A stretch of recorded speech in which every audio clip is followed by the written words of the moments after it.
ನಮಸ್ತೆ ಗೆಳೆಯರೇ, ನಾನಿವತ್ತು ನಿಮಗೊಂದು ಅದ್ಭುತವಾದ ಕ್ಷೇತ್ರದ ಬಗ್ಗೆ ತಿಳಿಸ್ಕೊಡೋಣ ಅಂತ ಬಂದಿದ್ದೀನಿ.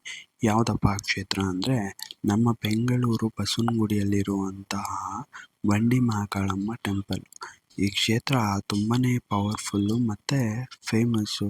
ಈ ಕ್ಷೇತ್ರ ಏನಕ್ಕೆ ಫೇಮಸ್ಸು ಅಂದರೆ ಇಲ್ಲಿ ನಮ್ಮ ಕನ್ನಡ ಚಿತ್ರರಂಗದ ಎಲ್ಲ ನಟ ನಟಿಯರು ಕೂಡ ಈ ಕ್ಷೇತ್ರಕ್ಕೆ ಒಮ್ಮೆ ಆದರೂ ಭೇಟಿ ಕೊಟ್ಟೇ ಕೊಡ್ತಾರೆ.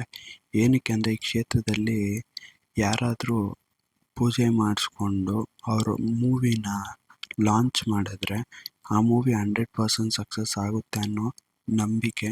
ಇಲ್ಲಿ ಬರೀ ಸೆಲೆಬ್ರಿಟೀಸೇ ಅಲ್ಲ, ಪೊಲಿಟಿಷಿಯನ್ಸು, ಬಿಸ್ನೆಸ್ ಮ್ಯಾನ್ಗಳು, ಇನ್ನಷ್ಟು VVIPಸ್ಗಳು ಕೂಡ ಈ ಕ್ಷೇತ್ರಕ್ಕೆ ಬರ್ತಾರೆ. ಈ ತಾಯಿನ ನಂಬಿದವ್ರನ್ನ ಈ ತಾಯಿ ಯಾವತ್ತೂ ಕೈ ಬಿಟ್ಟಿಲ್ಲ. ತುಂಬಾ ಪವರ್ಫುಲ್ಲು ಈ ತಾಯಿ ಕ್ಷೇತ್ರ. ಇಲ್ಲಿ ಒಂದು ವಿಶಿಷ್ಟತೆ ಏನು ಅಂದರೆ ನೀವು ಈ ಕ್ಷೇತ್ರಕ್ಕೆ ಎಂಟರ್ ಆಗ್ತಿದ್ದಂಗೆ ಇಲ್ಲಿ ತಡೆ ಹೊಡಿತಾರೆ.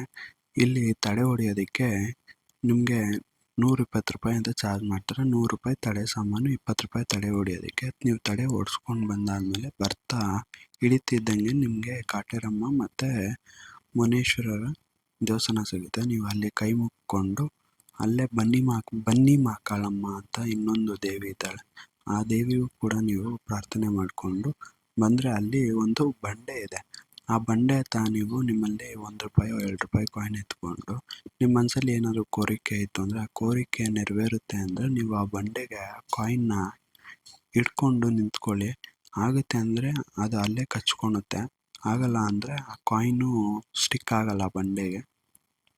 ಸೊ ಇದಾದ ನಂತರ ನೀವು ಕೆಳಗಡೆ ಬಂದಾದಮೇಲೆ ತಾಯಿ ದರ್ಶನ ಮಾಡ್ಕೊಳ್ಳಿ. ನೀವು ಹೋಗ್ತಿದ್ದಂಗೆ ಪಾದ ಹಿಡ್ಕೊಳೋದಕ್ಕೆ ಹೇಳ್ತಾರೆ. ತಾಯಿ ಪಾದನ ನೀವು ಟಚ್ ಮಾಡ್ಬೋದು. ಟಚ್ ಮಾಡಿದ್ರೆ ನಿಮಗೆ ತೀರ್ಥ ಅಂತ ಹೋಗ್ತಾರೆ. ತಾಯಿ ಮೇಲೆ ಬೀಳೋ ತೀರ್ಥ ನಿಮ್ಮ ತಲೆ ಮೇಲೆ ಬೀಳುತ್ತೆ. ಸೊ ಅದರಿಂದ ನಿಮ್ಮೆಲ್ಲ ಪ್ರಾಬ್ಲಮ್ಸು ಕೂಡ ಸಾಲ್ವ್ ಆಗುತ್ತೆ. ತದನಂತರ ನೀವು ಆಚೆ ಬರ್ತಿದ್ದಂಗೆ ಅಲ್ಲಿ ಒಂದು ತ್ರಿಶೂಲ ಅಂತ ಇರುತ್ತೆ. ಆ ತ್ರಿಶೂಲಕ್ಕೆ 3 ನಿಂಬೆಹಣ್ಣ ಚುಚ್ಚಿ ನಿಮ್ಮ ಕೋರಿಕೆ ಏನಿದೆಯೋ ಆ ಕೋರಿಕೆನ ಬೇಡ್ಕೊಳ್ಳಿ. ಯಾರಿಗಾದ್ರೂ ಶತ್ರುಗಳ ಕಾಟ ಇತ್ತು ಅಂದರೆ ಅಲ್ಲಿ ಇನ್ನು ಸ್ವಲ್ಪ ಮುಂದಕ್ಕೆ ಹೋಗ್ತಿದ್ದಂಗೆ ಅಲ್ಲೊಂದು ಬೀಗ ಹಾಕುವಂಥ ಒಂದು ವ್ಯವಸ್ಥೆ ಮಾಡಿದ್ದಾರೆ. ಅಲ್ಲಿ ಯಾರ ಮೇಲೆ ನಿಮಗೆ ಅನುಮಾನ ಇದೆಯೋ ಅವ್ರ ಹೆಸರು ಹೇಳಿ, ನೀವು ಅಲ್ಲಿ ಬೀಗ ಹಾಕಿ ಆ ಬೀಗ ಏನಿರುತ್ತೆ, ಕೀ ಏನಿರುತ್ತೆ, ಆ ಕೀನ ಅಲ್ಲೊಂದು ಗೂಡಿದೆ, ಆ ಗೂಡಲ್ಲಿ ಇಡಬೇಕು. ಇನ್ನು ಡಸ್ಟ್ಬಿನಲ್ಲೆಲ್ಲ ಹಾಕಬಾರ್ದು ಕೀನ. ಆ ಗೂಡಲ್ಲಿ ಇಟ್ಬಿಟ್ಟು ತಾಯಿಗೆ ನಮಸ್ಕರಿಸ್ಕೊಂಡು ಪ್ರಸಾದ ಕೊಡ್ತಾರೆ. ಪ್ರಸಾದ ಸೇವನೆ ಮಾಡಿ ನೀವು ಆಚೆ ಬನ್ನಿ. ಆಚೆ ಬರ್ತಿದ್ದಂಗೆ ನಿಮ್ಮ ಎದುರುಗಡೆನೆ ಅಲ್ಲಿ ತೆಂಗಿನಕಾಯಿ ಮತ್ತು ಕರ್ಪೂರ ಹಚ್ಚುವ ಸ್ಥಳ ಅಂತ ಇದೆ. ಅದು ಎದುರುಗಡೆನೆ ಬಲಿಪೀಠದ ಥರ ಒಂದು ಬಲಿಪೀಠನೇ ಅದು ಬಲಿಪೀಠ ಇದೆ. ನೀವು ಅಲ್ಲಿ ಹೋಗಿ ಆ ತಾಯಿ ಆ ಪೀಠನ ಹಿಡ್ಕೊಂಡ್ರೆ ನಿಮ್ಮ ಮನಸ್ಸಲ್ಲಿ ಏನಾದರೂ ಕೋರಿಕೆ ಇತ್ತು ಆ ಕೋರಿಕೆ ನೆರವೇರುತ್ತೆ ಅಂದರೆ ನಿಮ್ಮ ಕೈ ಆಟೋಮೆಟಿಕ್ಕಾಗಿ ಜಾಯಿನ್ ಆಗುತ್ತೆ. ಆ ಕೋರಿಕೆ ಏನಾದರೂ ನೆರವೇರಲ್ಲ ಅಂದರೆ ನಿಮ್ಮ ಕೈ ಎಷ್ಟೊತ್ತು ನೀವು ನಿಂತ್ಕೊಂಡ್ರೂ ಜಾಯಿನ್ ಆಗಲ್ಲ. ಕೆಲವ್ರಿಗೆ 2 ನಿಮಿಷಕ್ಕೆ ಜಾಯಿನ್ ಆಗುತ್ತೆ, 1 ನಿಮಿಷಕ್ಕೆ ಜಾಯಿನ್ ಆಗುತ್ತೆ. ಕೆಲವ್ರಿಗೆ 10 ನಿಮಿಷ ಆದಮೇಲೆ ಜಾಯಿನ್ ಆಗೋಕ್ಕೆ ಶುರು ಆಗುತ್ತೆ. ಕೆಲವ್ರಿಗೆ ಜಾಯಿನೇ ಆಗಲ್ಲ. ಅಂದರೆ ಬೇಗ ಸೇರುತ್ತೆ ಅಂದರೆ ಆ ಕೆಲಸ ಶೀಘ್ರದಲ್ಲೇ ಆಗುತ್ತೆ ಅನ್ನೋ ಸಂಕೇತ. ಸ್ವಲ್ಪ ಲೇಟಾಗಿ ಮೂವ್ ಆಗ್ತಿದೆ ಅಂದರೆ ಸ್ವಲ್ಪ ಡಿಲೇ ಆಗುತ್ತೆ, ಬಟ್ ಆ ಕೆಲಸ ಆಗುತ್ತೆ ಅಂತ ಅರ್ಥ.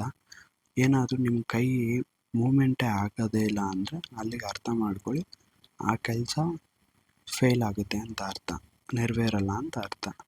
ಈ ಕ್ಷೇತ್ರ ತುಂಬಾ ಮಹಿಮಾನ್ವಿತ ಕ್ಷೇತ್ರ. ನೀವು ಬೆಂಗಳೂರಿನಲ್ಲಿದ್ದರೆ ಒಮ್ಮೆ ಅದೇ ಕ್ಷೇತ್ರಕ್ಕೆ ನೀವು ಭೇಟಿ ಕೊಡಬೇಕು. ನಿಮ್ಮೆಲ್ಲ ಪ್ರಾಬ್ಲಮ್ಸು ಕೂಡ ಸಾಲ್ವ್ ಆಗುತ್ತೆ. ಜೊತೆಗೆ ನಿಮಗೆ ಲೈಫಲ್ಲಿ ನೆಮ್ಮದಿ ಅನ್ನೋದು ಸಿಗುತ್ತೆ ಈ ತಾಯಿ ದರ್ಶನ ಮಾಡೋದ್ರಿಂದ.